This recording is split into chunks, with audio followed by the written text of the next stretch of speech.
They say closed eyes are not always sleep.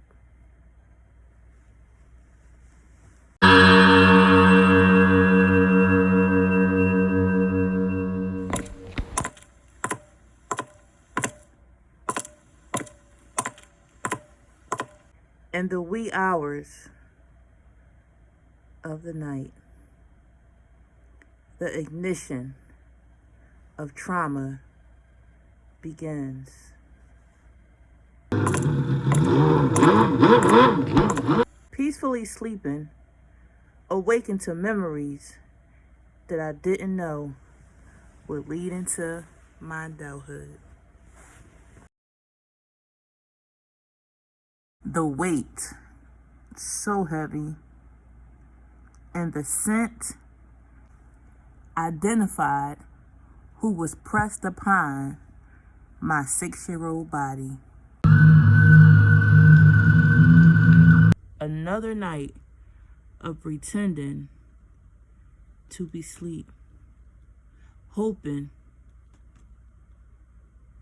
he'll leave me alone.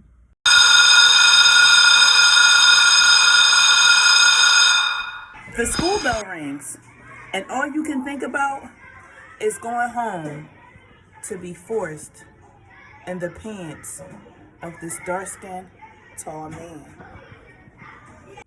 Now I lay me down to my eyes being shut, but I'm not asleep. He enters the room again. I smell his scent, but this time, his behavior progresses. I faked my sleep, hoping that someone will wake up and catch him.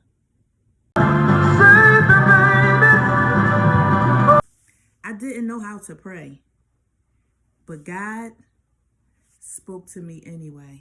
Don't let them get the kids. Don't let them get the kids. I heard my mother scream.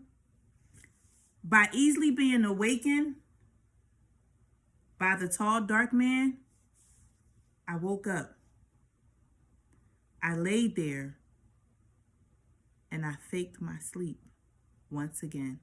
Something was telling me to get up, but there was a stronger force that kept me laying down, faking my sleep. I shared with my mother in 2018 when I was writing my first book, The Memory. And she said, the house was being robbed and the man had a gun to her head. If I would have gotten out of the bed, my little footsteps may have caused my mother not to be here. When we talk about PTSD, we talk about trauma and memories and how they affect your adulthood. I faked my sleep. As I lay there and faked my sleep, at this point, I was conditioned to lay there and be taken advantage of. Our voices are not used because of fear, shame, and being ridiculed. God gave me an idea. He whispered in my 7-year-old ears and said, we're going to stop him together. Put on your stockings and put on your dance skin before you go to bed, because God knew he would never touch me again. Tugging to get my clothes off. He tried, and I lay there pretending to be asleep, holding my arms close to my body so he couldn't undress me. Just to think, the midnight nightmare had come to an end. That tall, dark-skinned man never touched me again. Can you hear my voice this time? This is my fight song. Take back my life. have the people who says, why now? Why share this now? I was actually 21 years old when I sat and told my godmother. My voice was hoarse, so I felt comfortable with talking because I always was afraid to use my voice. As I was asleep this past week, God woke me up in the wee hours of the morning. I heard something downstairs, and I laid there and faked my sleep. When we talk about triggers don't end with age. Because when I laid there and faked my sleep, fearing someone was coming in my home, I remembered being that child, faking my sleep. I remember being the little girl who faked her sleep. Recently, I've taken a stance for myself in many situations, and I've been noticing how I've been allowing people to take advantage of me. So as I laid there, I put it all together. I was conditioned as a child to lay down and allow people to take advantage of me. And as I grew into a teenager and into a young adult and into my adulthood, I continued to allow people to take advantage of me. I'm saying this to say you don't have to continue to allow people to take advantage of you. They say, don't play victim. I am a victim that's now a warrior. And if you stand strong enough and you stay close to God and you continue to pray, that darkness you may be feeling right now will one day go away.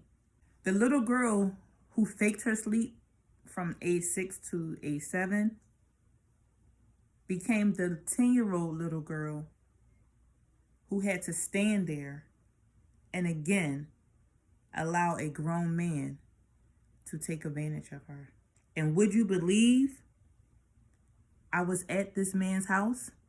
Because my mother was in the hospital after being raped. How dare people minimize PTSD? How dare people minimize childhood trauma? Anxiety is a real feeling. Anxiety begins at a very young age when people experience trauma at a very young age. Being fearful, being scary, leads up to generalized anxiety in adulthood. You are conditioned to be one way, and then you have to learn how to be another way. And if you become a parent before healing, growing, and learning, all your needs is pushed to the back. And then once your children are grown, the problem is still there. And you're not changing Pampers. You're not raising children. You're older. You're being still. And guess what? You begin to feel. The stigma of therapy needs to go away because it helps you day by day. I took a stance. I stopped being submissive to being taken advantage of. And taking a stance, you will experience uncomfortability and guilt because it's a behavior you're not accustomed to. But once you take that stance, you will endure inner peace, self-love, high self-esteem, confidence, and a voice to speak out, not only for yourself, but for others. This short story / movie was written by me to encourage you.